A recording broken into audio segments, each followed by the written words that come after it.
The President of America is on his way. We've just heard that our Prime Minister is likely to fly out on Thursday. These are gestures. They're obviously playing out on the world stage. But what do they really mean? What do they really signify?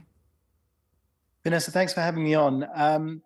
I think the amount of world leaders, including what you just said, Rishi Sunak, President Biden tomorrow, shows the magnitude of the October 7th massacre, the second largest terror attack since 9/11, the largest anti-Semitic attack against Jews since the Holocaust, 1,400 Israelis slaughtered, over 4,000 injured, and obviously 200 hostages, men, women, children, toddlers, and babies. So what we're seeing from the President of the United States of America and leaders from all around the world is that they understand the magnitude. They understand that the death toll is actually half the death toll of 9/11. They heard the stories of these over 1,000 terrorists storming our borders, going house to house, looking for Jews to kill, killing children in front of their parents, parents in front of their children, raping, shooting babies with automatic gunfire into their cribs. This is a horrific, horrific attack. The magnitude of this atrocity we may have never seen. And I think the world is saying, we understand, we see you, we feel you. And it's a loving embrace to say, we are with you. And we appreciate it, and we appreciate all of the support worldwide. I just want to tell you there's a big piece in the Daily Mail today. I don't know if you've had a chance to see anything like that, but it says if anybody in the world doubts the enormity, the atrocity meted out to Israelis on October the 7th, they should see this piece, which talks about the forensic scientists whose job is to identify bodies, and the bodies coming one after another, and the appalling desecration, devastation inflicted upon these human beings now dead, and the forensic scientists who do this for a living, it's their job, it's their profession, weeping as they try to identify who the dead were. It is absolutely impossible reading. You know, these are the kinds of things that, you know, when you talk of man's inhumanity to man, you never thought you would witness or see in your lifetime. You never wanted to. It's the kind of thing that when you've seen it and when you've watched it, leaves you a changed person, isn't it? So let me ask you many things. I want to know, first of all, why the Egyptians are not letting those people trying to get out of Gaza in at the Rafah entrance. Why are they not doing that so far? Yes, that's a great question. Our understanding of the situation is in fact not connected to the Egyptians. Yes, the Egyptians control the Rafah crossing from Gaza, but what we're hearing is actually that Hamas is holding hostage not only 200 Israelis and nationals of around 40 countries, but also their own people. We have said to the civilians of Gaza, please go south, get out of the line of fire. Our fight is with Hamas. And hundreds of thousands, in their thousands, they've gone down south. But what we're hearing is that Hamas is putting up roadblocks to stop them.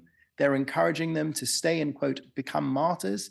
And what we saw at Rafah yesterday was an agreement that was made with members of the international community to give free passage to those nationals of other countries, and Hamas stopping it at the last minute. We also hearing reports from a UN agency, humanitarian agency, that thugs came, masked, armed thugs, claiming to be from the Hamas health ministry, the same people that are putting out the death toll numbers, which I would caution you to look at with a pinch, to approach with a pinch of salt. Right.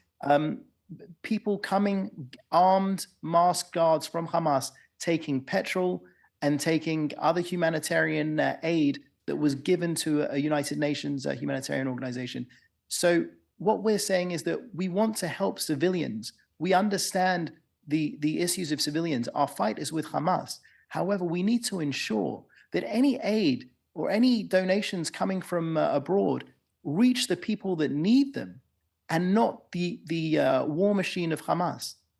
Avi, give us some kind of understanding about this incredibly sophisticated, we hear anyway, network of tunnels under Gaza, commandeered by Hamas, lit by Hamas, very probably we hear booby-trapped. We don't understand why civilians have not been sheltered in these tunnels, and we don't understand what the significance is of this underground network. Maybe you can explain it to us.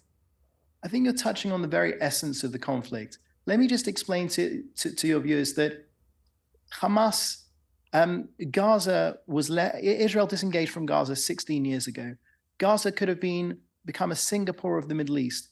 Instead, Hamas took all of the aid money, all of the assistance, and like you said, built an underground network of terror tunnels, of attack tunnels, because their focus is the destruction of Israel. It says in their charter, firstly, they want to destroy the state of Israel, and as you well know, they want to kill Jews everywhere. That is the brutal enemy that we're facing today, and those tunnels are just one part of the problem. We're seeing an enemy that will not stop until they, destroy Israel. And that's why this operation that you're seeing now is not another operation. It's not another cycle of violence with the Hamas. This is a war.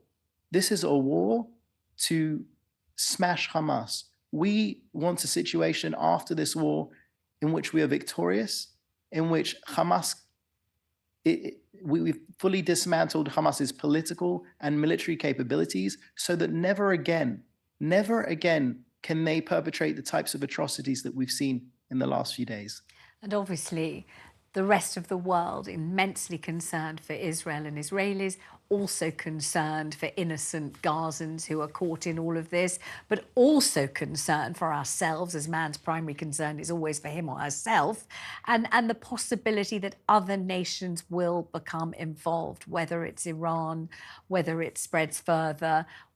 The implications of other countries who are already funding much of this becoming involved and the whole thing bursting into some conflagration that swallows up even more territory, even more people. Right. I mean, as we've stated over and over, Hamas is ISIS. We've seen the beheadings. We've seen that they have shown their true colors as an ISIS-like organization. But actually, they're worse than ISIS for the simple reason that they're state-sponsored. They are funded by Iran. Iran, who funds their twin, if you will, to the north in Lebanon, Hezbollah. We're watching all of these bad actors very, very closely. We can't show any weakness. We're watching them very closely, and I think that's understood by the international community, that we can't blink. Iran seeks our ultimate destruction, and Hamas is just one of their proxies.